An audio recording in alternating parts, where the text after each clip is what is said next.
We're taking a look this evening at why social distancing is so important when it comes to preventing the spread of the coronavirus.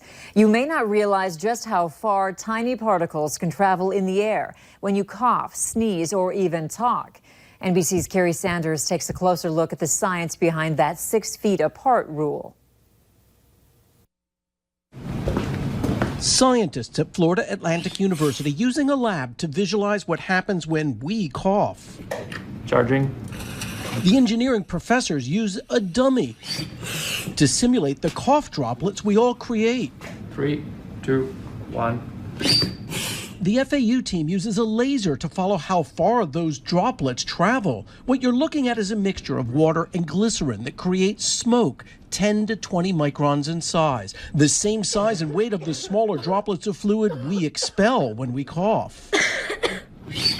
The simulation shows the projection. 3 feet traveled in less than 2 seconds. Within 12 seconds. That's at 6 feet. And in 41 seconds. There we go, 9 feet.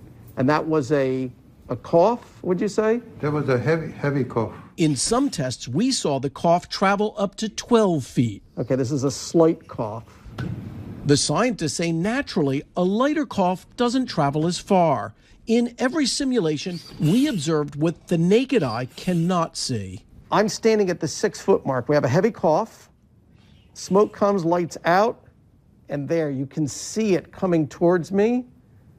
And boom, within seconds, it's already reached me, and now it's going past me. So what we are basically simulating here is the fate of the small particles, the small droplets. And the fate that we saw was some drops with gravity, some is suspended, and the biggest surprise is the ones that rise. Right. But we shouldn't be surprised because what's causing it to rise?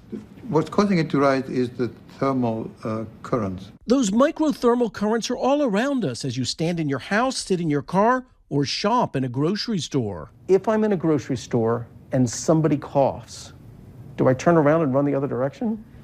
Don't run the other direction, but my suggestion is avoid that area for a few minutes. Because it's lingering in the air. It could be lingering in the air. Increasingly, masks are commonplace. Remember, the use of a mask is to protect other people, not you. It doesn't stop at 100%, but you can see how it dissipates a cough. Dr. Donald Milton at the University of Maryland. I'm not sure I understood the distance that a simple light cough could travel. Well, this is one of the reasons why there was a recommendation for surgical masks, because the surgical masks are going to slow down that jet and prevent it from traveling as far. If I see somebody not wearing a mask, what should I conclude? They're irresponsible. That test was done in a lab in conditions much like you would find inside an empty grocery store. Outside on a sidewalk or in your backyard, it's much different because even a gentle breeze can move those tiny 10-micron-sized particles huge distances. Straight ahead this Tuesday evening, a recall you need to know about. A fuel pump problem is causing some cars to simply stop while in motion. Plus, how the COVID-19 crisis is taking the game to new heights for some Italian tennis team members. Stay with us. You're watching Valley News Live at 5.